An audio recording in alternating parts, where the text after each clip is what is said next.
Hai semua, pernah tak terfikir apa sebenarnya yang ada kat bawah tapak kaki kita ni? Hari ini, kita nak kupas satu topik yang secara harfiahnya jadi asas kehidupan kita, iaitu kerak bumi.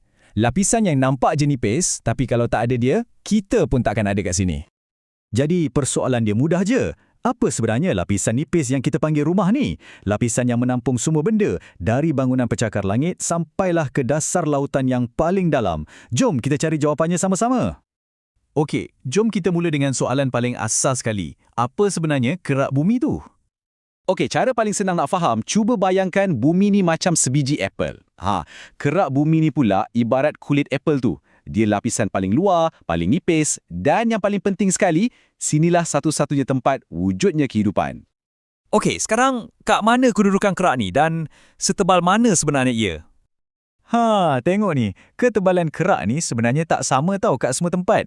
Kalau kat bawah lautan, ia sangat nipis, dalam 5 hingga 10 kilometer je.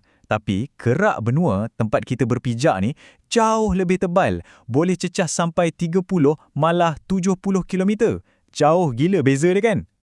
Dan kalau kita tengok dari segi isi padu, wow, yang ni memang betul-betul akan buat anda terkejut. Cuba tengok, keseluruhan kerak bumi tempat kita tinggal ni hanyalah kurang daripada 1% daripada keseluruhan planet kita.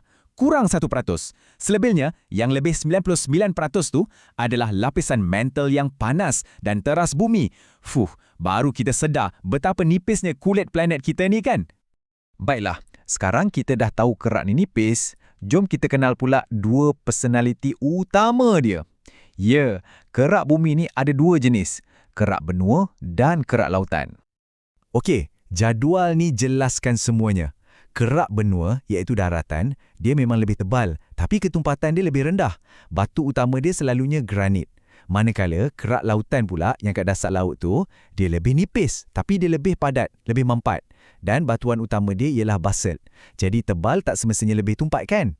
Dan dari segi resepi kimia pula, kedua-dua jenis kerak ni kaya dengan mineral silikat.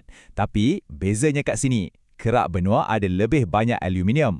Kerak lautan pula lebih kaya dengan besi dan magnesium. Inilah sebabnya kenapa kerak lautan tu lebih berat dan lebih tumpat. Okey, kita dah tahu pasal saiz, kita dah tahu pasal jenis, tapi soalan yang paling penting sekali, kenapa kita kena ambil tahu semua ni? Kenapa kerak bumi ni sangat mustahak? Jawapannya ada di mana-mana je di sekeliling kita. Pertama sekali, ia adalah pentas untuk semua hidupan. Tumbuhan, haiwan, kita semua. Kedua, ia macam gudang harta karun semula jadi. Dari sinilah datangnya tanah untuk kita bercucuk tanam, mineral, bahan api fosil, semuanya.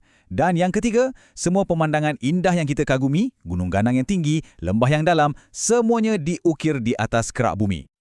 Dan ada satu lagi benda yang sangat-sangat menarik pasal kerak bumi ni. Dia bukan satu kepingan yang licin dan statik tau. Sebenarnya, ia pecah kepada beberapa kepingan gergasi. Betul-betul macam sebuah jigsaw puzzle saiz planet. Kepingan-kepingan puzzle inilah yang kita panggil plat tektonik. Cuba bayangkan, setiap kepingan ni macam rakit gergasi yang sentiasa terapung dan bergerak, sangat perlahan, di atas lapisan mantle yang panas kat bawah tu. Pergerakan inilah yang menyebabkan semua fenomena alam yang dahsyat, macam gempa bumi, tsunami dan letusan gunung berapi. Dan pergerakan yang sama jugalah dalam tempoh jutaan tahun yang menolak daratan ke atas dan membentuk banjaran-banjaran gunung yang kita nampak hari ini. Jadi, sebagai penutup, saya nak tinggalkan anda dengan satu persoalan untuk difikirkan. Memandangkan plat-plat tektonik ni tak pernah berhenti bergerak dan sentiasa mengubah rupa planet kita, cuba bayangkan, macam manalah agaknya rupa bumi jutaan tahun dari sekarang? Satu pemikiran yang cukup mengagumkan kan?